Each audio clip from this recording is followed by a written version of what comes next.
Ayan mga kabayan. So nandito na tayo sa isa sa mga sikat na resort dito sa Barangay Dinadyawan. Ang Barangay Dinadyawan mga kabayan ay sakop ng bayan ng Dipakulaw. Ayan. So pasukin natin yung loob. Kung anong makikita natin. Alam ko napakaganda sa loob eh.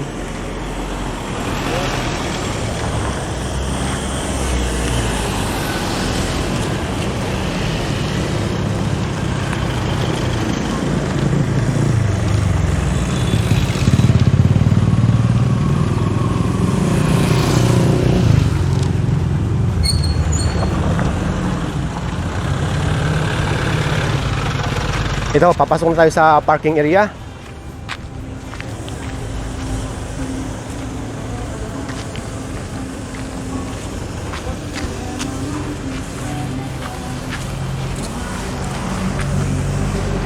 Ayan to, papasok na tayo sa, ito yung parking area. So papasok na tayo dito sa loob. Ayan. Mukhang ang ganda nga dito mga kabayan. Hi, ayan si YP oh. Hello, hi. Magandang hapon po. Ito, papasok na kami sa isa sa pinamagandang resort ninyo. Itong Porto Novo. Ayan, Porto Novo. So, napakaganda ng resorts nyo. So, ang rooms dito ay magkano?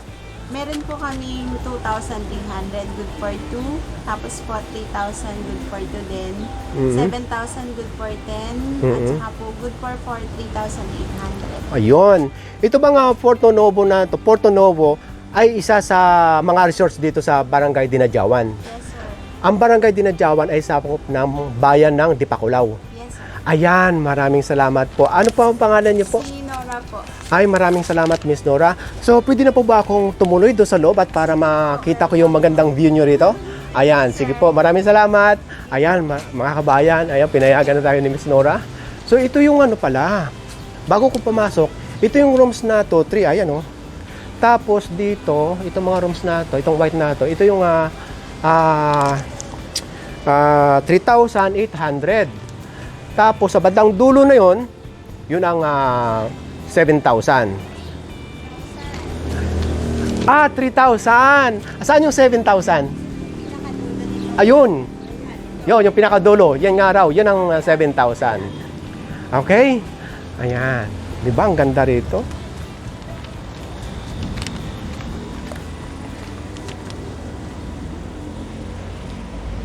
Itong barangay Dipakulaw, mga kabayan, at itong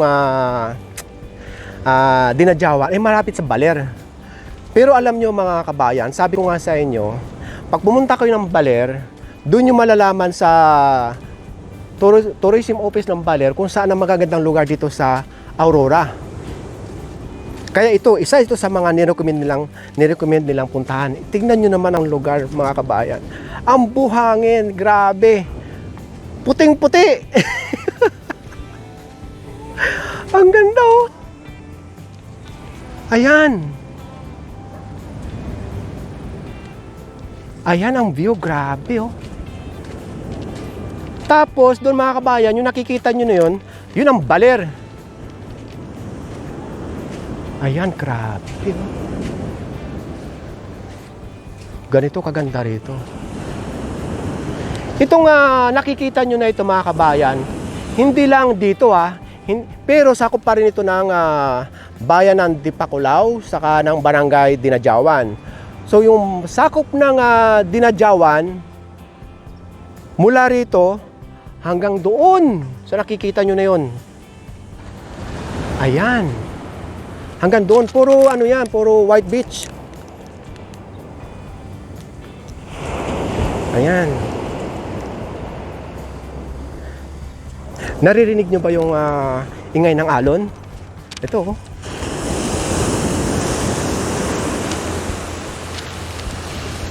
Mga kabayan, super ganda rito. Alam nyo mga kabayan, ang lugar ng Aurora, Baler, itong Dinadyawan, Dipakulaw, napakagandang puntahan at napakagandang puntahan ng mga nagbabakasyon or gusto mag-relax. Super ganda ng lugar na to. Ayan oh. Kaya ang purpose ko sa inyo mga kabayan, kasi nga, yung iba natin mga kababayan, naririnig na itong lugar na to.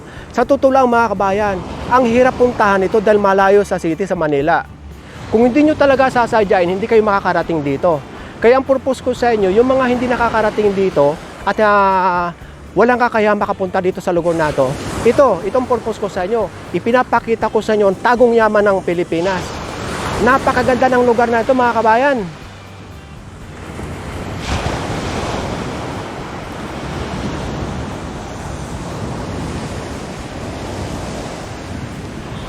Isa lang ito sa Barangay Dinadyawan, ang resort na ito. Tingnan nyo, dito pa lang sa unahan. Super ganda na. Lalo na siguro banda roon sa lugar na yon. Sabi ni Miss Nora bago ko pumasok, yung lugar na yan, pareho lang din. Yun nga lang, iba-ibang resort. Ngayon, kung gusto nyo talagang adventurous kayo mga kabayan, pagkagaling nyo ng Baler, diretso na kayo dito kasi magmula sa Baler mga kabayan, siguro mga 60 kilometers magmula sa bayan ng Baler hanggang dito sa bayan ng Dipakulaw. So kung gusto nyo talaga, kung may mga time pa kayo, puntahan nyo na doon, dire-diretso kayo doon. At hanapin nyo lang sa website itong lugar na to. Dipakulaw, bayan ng Dipakulaw dito sa Aurora Province. Ayan, lahat ng magagandang lugar dito, hanapin nyo lang sa website. At isa ito sa pinapakita ko sa inyo, itong lugar na to.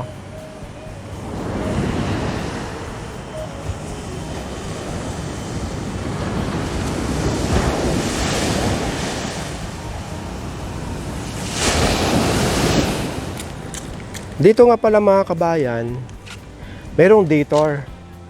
So pagka gusto nyo pumunta rito at mamamasyal lang, at hindi kayo maliligo, ay free. Walang bayad. Pero kung maliligo kayo, ay may bayad. Pag dito ha, may bayad na 100 per person dito sa lugar na to. Pwede kayong mag-rent ng mga tables, mga umbrellas na katulad yan. Tapos doyan. Ayun, ito ang doyan. Ito lapitan natin. Yung dito ha, may entrance na 100 pesos. Yan, itong doyan. Tapos, ayan. Itong doyan. Tapos, meron din silang tent na pinaparent dito. Daily cooking. Pwede kayong magluto rito. Ito yung package sa dito ha, sa 100 pesos na entrance. Ayan, pwede kayong kumain dito. Ayan. Diba? Diba ang ganda?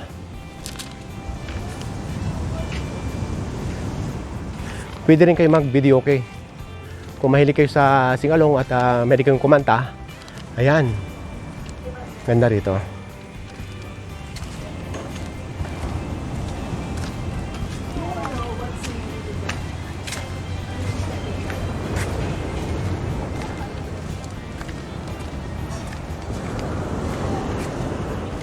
Diba ang ganda?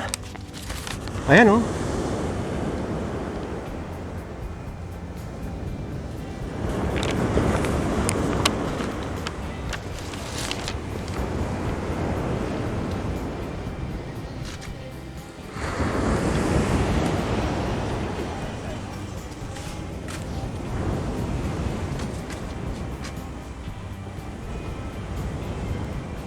Itong kitchen nila rito oh.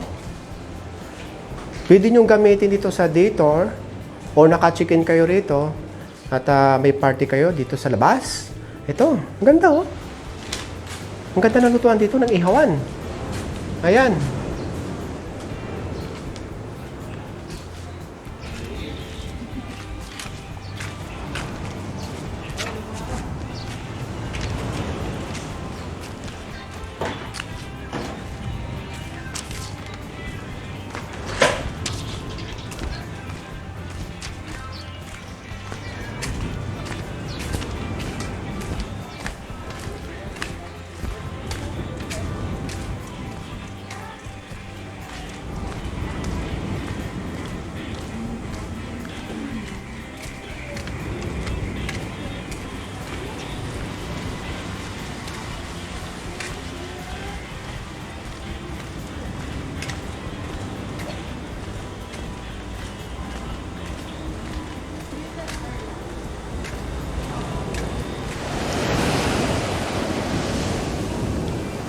Okay mga kabayan, so maraming salamat sa pagsama nyo sa amin sa araw na to.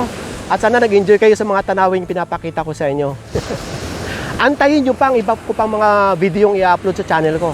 At iikutin ko pa itong Aurora Province. Ipapakita ko pa sa inyo kung ano pang ibang napakagandang tanawin dito sa Aurora. Punta lang kayo sa channel ko dahil marami pa kayong mga videos na makikita roon. Okay? Maraming salamat Hanggang sa muli. Bye!